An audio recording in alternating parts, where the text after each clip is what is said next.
Hello, Relatively Prime listeners. It is your intrepid host, Samuel Hansen here.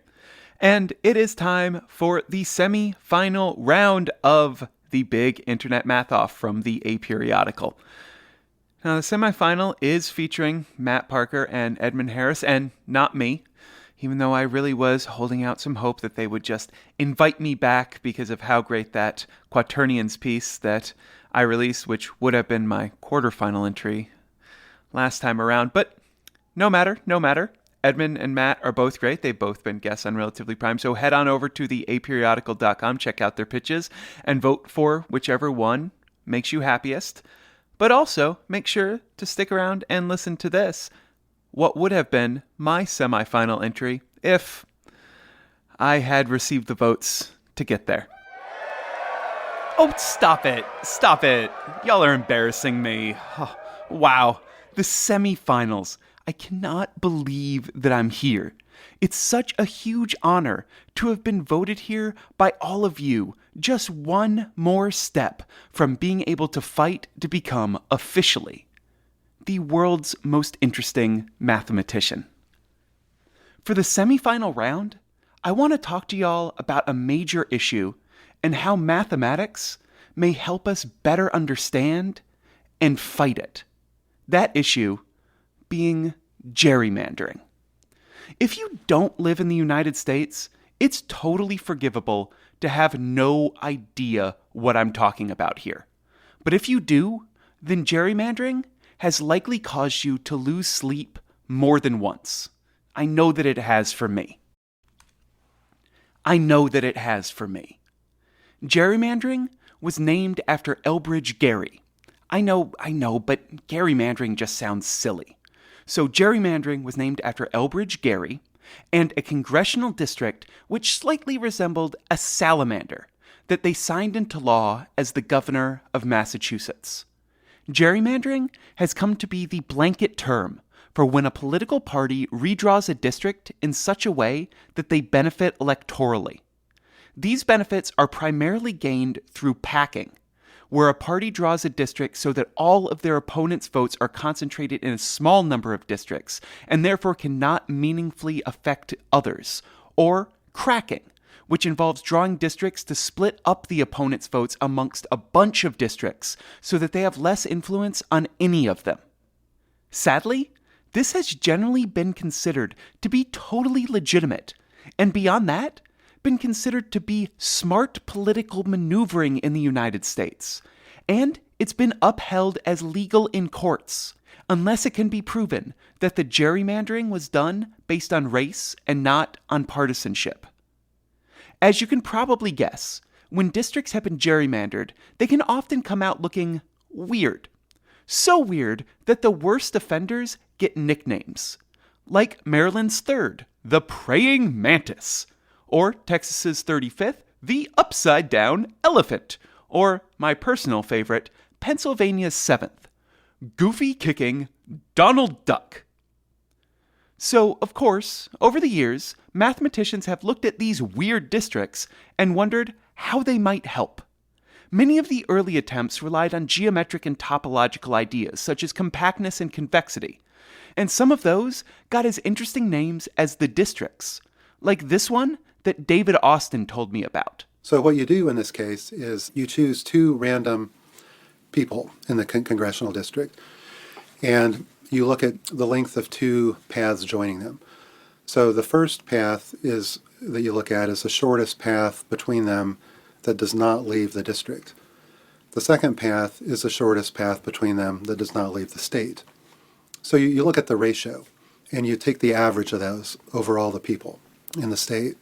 That average is called the bizarreness. But more recently, there have been non-geometric additions to the mathematical arsenal for investigating the gerrymandering of districts, one of which got a lot of attention due to it being central in a partisan gerrymandering court case, Gill versus Whitford, which was argued at the United States Supreme Court this past year.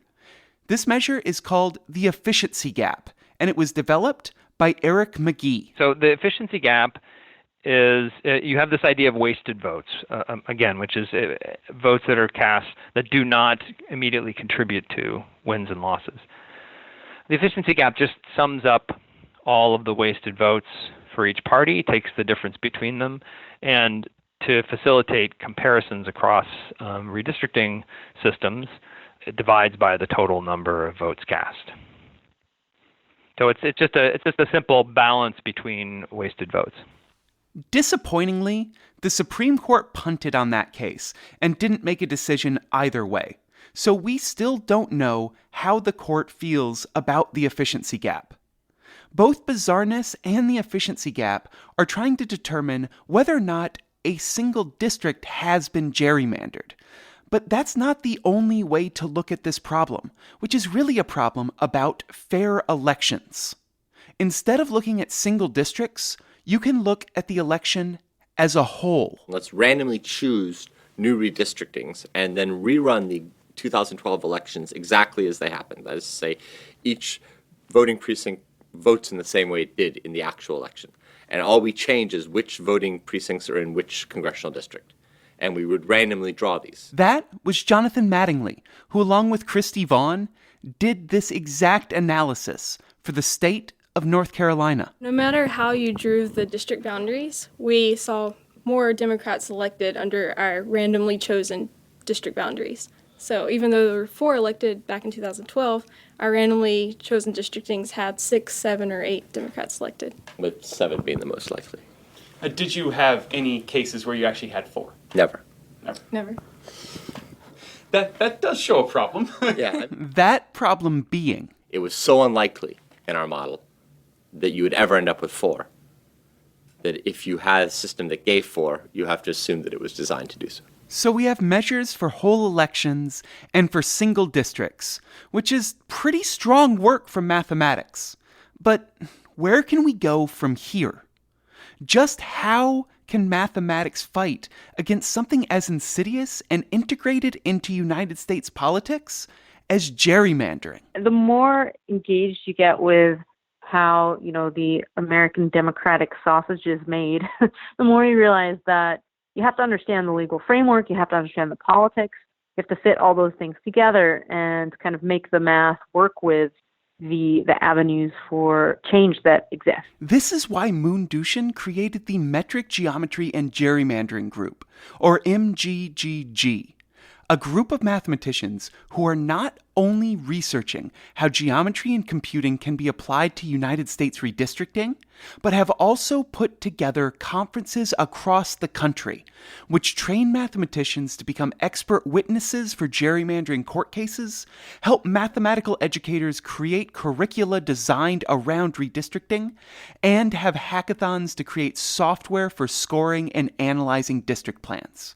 The battle with gerrymandering has already been a long fight, and it will continue on for longer still, no matter how much amazing mathematics is wielded by our defenders. But I know that I feel better with the MGGG out there.